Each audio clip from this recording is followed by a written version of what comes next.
Hey everyone, I kind of feel like a proxy. Dad had the program and he's sitting on the beach right now currently.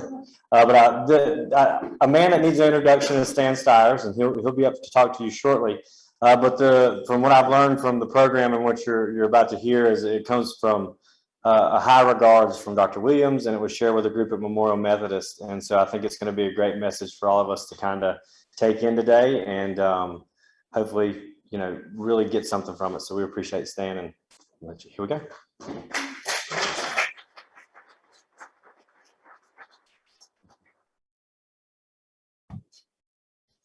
Thank you.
So 15 years later, Sheldon and I both retired. We moved to Greensboro.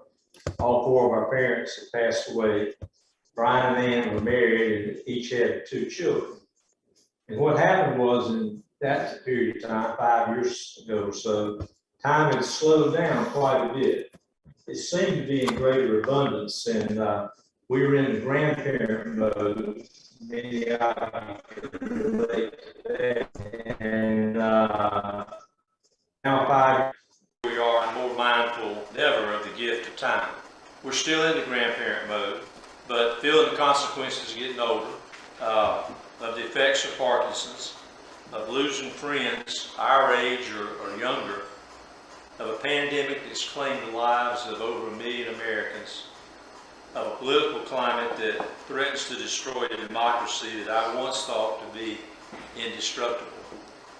I have a new understanding and a deeper appreciation for the gift of time. So when I taught this lesson 5 years ago, Shelton and I had traveled to Columbia, South Carolina to celebrate the birthday of a family member. And as we laughed and talked and ate cake and ice cream, much of the conversation had to do with time. What time did we need to arrive? How long did it take for y'all to get here? I can't believe she's 75 years old. How quickly time flies. Where in the world does time go? Is it time to leave? We had a great time. Well, we did have a great time. And I couldn't help but think what a wonderful gift that time really is. It's certainly not a tangible gift. It's not something you can hold or touch or eat like a birthday present or birthday cake. You can measure it. We call that keeping time. And we do a lot of that, don't we? Matter of fact, many of you started keeping time the minute I stood up here, and you're probably keeping it until I sit down. And I'm going to go a little bit past 1 o'clock, so you're going to start squirming about that time, what it comes up according to your watch. A watch. Isn't that a great word for what we do with time? And you know, once upon a time, there was no time. I mean, people didn't measure time. You know, we don't remember those days, but they existed. But our modern world has definitely changed that, hasn't it? Today we watch it, we measure it, we count it, and some of us have gotten really good at doing that. And we have all types of gadgets and technologies to help us keep time. We value punctuality and efficiency. We fear that if we slow down, we're going to fall behind. And so often we see time not as a gift, but as something very functional to live by. And it's so common. Each of us have it in equal amounts, don't we? Everybody in this room has 24 hours in a day, 168 hours in our week, 8,736 hours in a year, in case you ever wondered. And each hour is made up of 60 minutes or 3,600 seconds. And so we all have it. We don't have to do anything special to get it. And it's sort of a gift. We have all kinds of sayings about time that are pretty common as well. You've heard them, you've probably said them. A stitch in time saves 9. Time will tell. Time is money. Time heals all wounds. But there's one saying that does remind us that time is indeed a gift. In 1603, she lay on her deathbed. Queen Elizabeth I said with her dying breath, "All my possessions for just a moment of time." Well, fortunately, the great majority of us have not had to stare into the face of death, only then to realize just what a precious gift time really is. But we all have lived long enough to realize that upon our birth, an hourglass with our name on it is turned upside down. And while each of us may have different amounts of sand, not one of us can make that hole smaller, nor make the sand flow upwards in the hourglass. So, in some abstract way, time doesn't seem like much more than a measurement. But when it's our time that we're considering, suddenly we realize just how precious and finite time really is. And so, in the brief time that we have together today, as you're watching your watch and the sand is trickling down, and it is, I want to think just a minute about this amazing gift called time. You know, when we boil it down, there are really 3 modes of time. You got the past, the present, and the future. The past is very special to us because it contains our lives, doesn't it? It also contains the lives of people we love. Of course, it also contains the lives of people we don't love. But each of us has our own special set of memories. Many of them are good memories, some of them are painful. The past is like our personal diary that we carry with us. Oliver Wendell Holmes said, "There's no time like the old times when you and I were young." And so all we have to do is visit the old home place or attend that high school reunion to have our memories come alive, don't we? We sometimes embellish the good times. We generally forget the bad. I've shared with you before, our high school football team won the state championship our senior year. And every time we get together to relive those experiences, we just get better and better. Sometimes the memories change because we change. Our perspective changes. And other times we just simply forget for whatever reason. But what we learn is we can't live in the past. We wish we could go back and relive those good old days. Or we may just want to go back and have a do-over in a couple areas. All of us probably have some regrets, don't we? Often we regret the things we didn't do more than the things we did. We wish we had taken more risks. We wish we'd spent more time with people we love. And we get into the shouldas and the couldas and the wouldas of the past. And so the past can be like a painful prison if we allow it. But if we're fortunate, we learn not to dwell on past regrets. We learn that we can forgive ourselves for our past mistakes and forgive others for theirs. We learn that the past is what brought us to this very moment, and like it or not, we can't change it a bit. What we can change is how our past affects our future.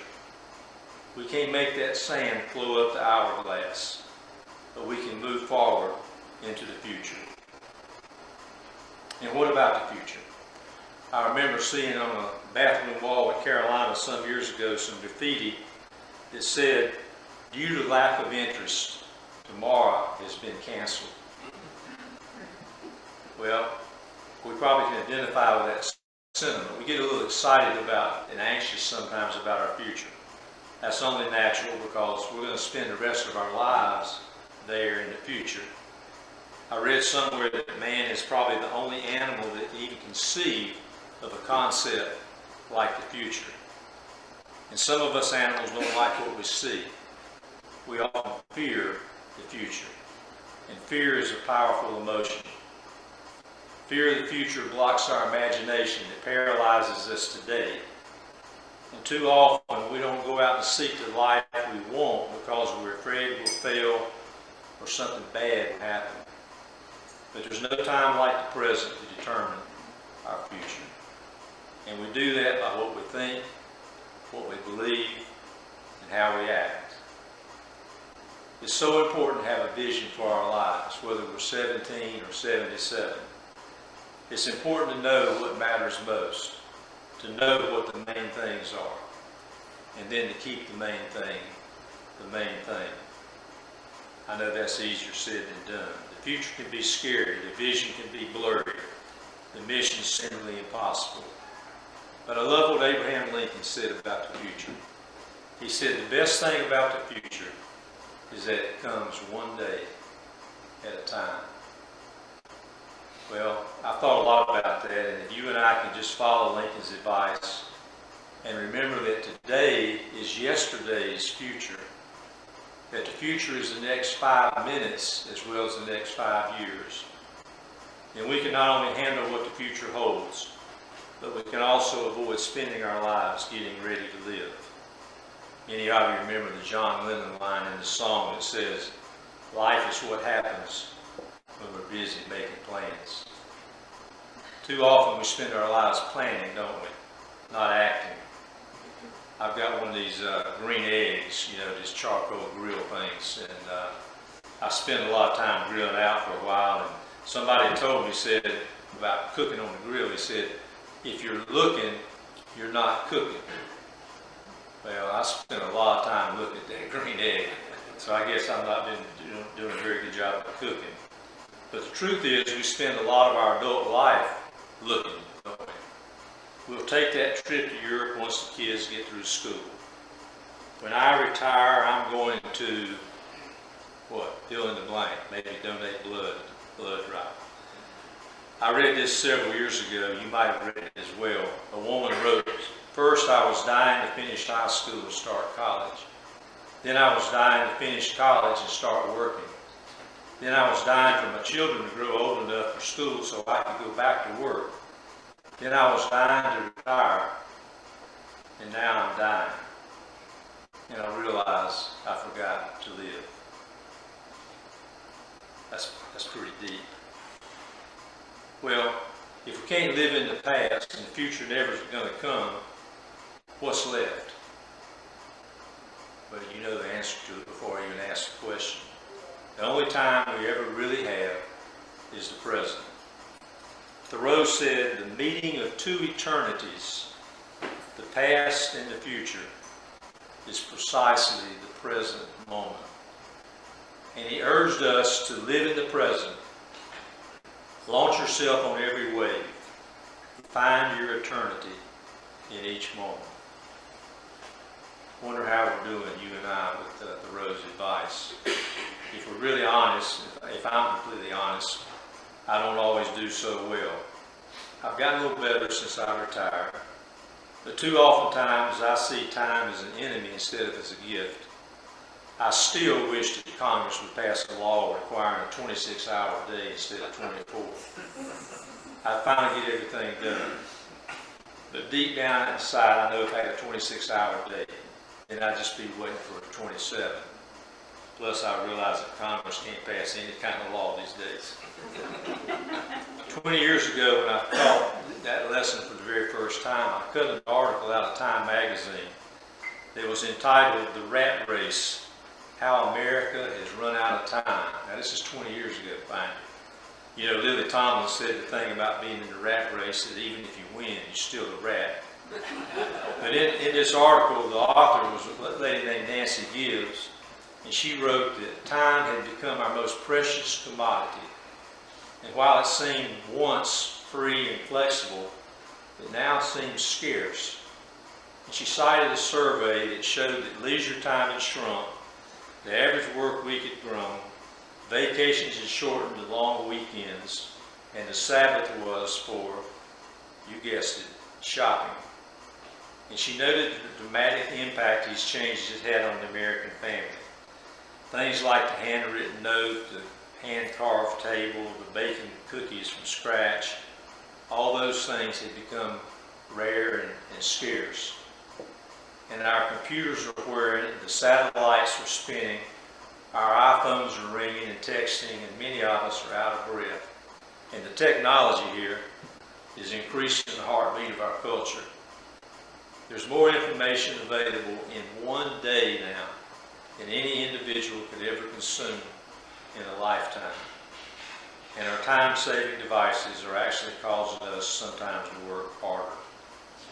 Life is more hectic, we're less patient.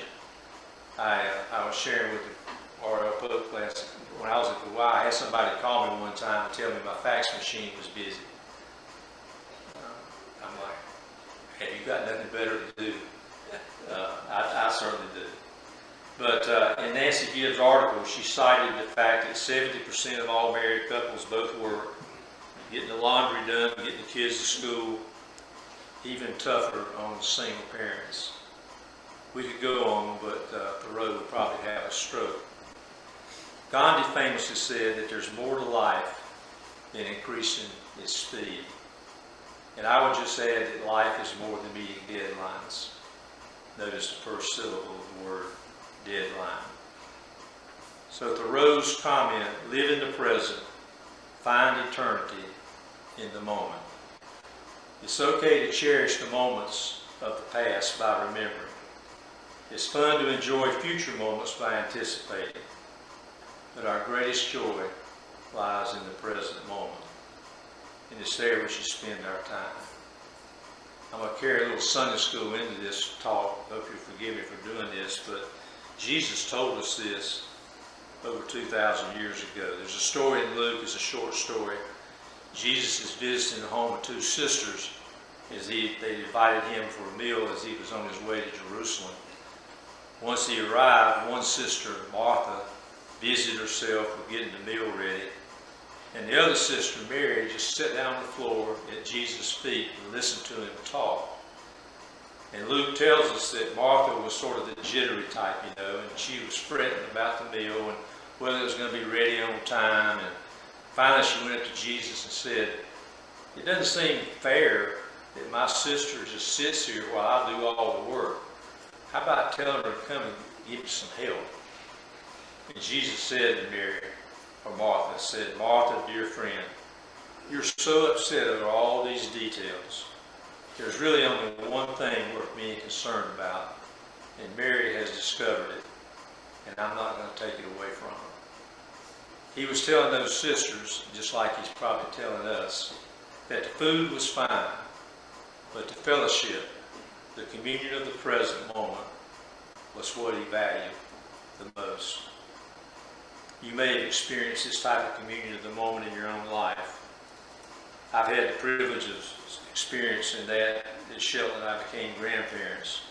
First with the birth of Lucy, then with the twins, Benjamin and Abigail, and finally with Clay. And I can remember holding these small and fragile babies for the first time, and then realizing I had the time to help out in those first few critical weeks of life. And during those moments, I can remember time almost seemed to stand still. I couldn't have told you what day or even date it was. All I knew was, as it says in Ecclesiastes, that it was time to nurse or time to swaddle, time to rock or time to just hold. And there wasn't anything more important for me to be doing at that very moment. Just being together as a family, enjoying the passage of time. Very much aware of the magic of the moment and how precious it was. That time was a gift. The very definition of Thoreau's living in the moment, of Jesus' admonition of what really matters. And as many fond memories of the past as we have, as excited as we can be about what the future holds, I would not want to have missed that moment, that gift of time, for anything. I know you have similar experiences in your own life. So it's my prayer for each of us here today that we follow Thoreau's advice and Mary's example by living in the present and finding eternity in the moment. That even in the midst of a pandemic and political turmoil, we not spend our time wishing we were elsewhere and otherwise. That we not live our life like the character in the movie who sends a postcard home that says, "Having a wonderful time. Wish I were here." Finally, that we remember the words of the great cellist Pablo Casals, who said, "Each second we live is a new and unique moment of the universe, a moment that was never before and never will be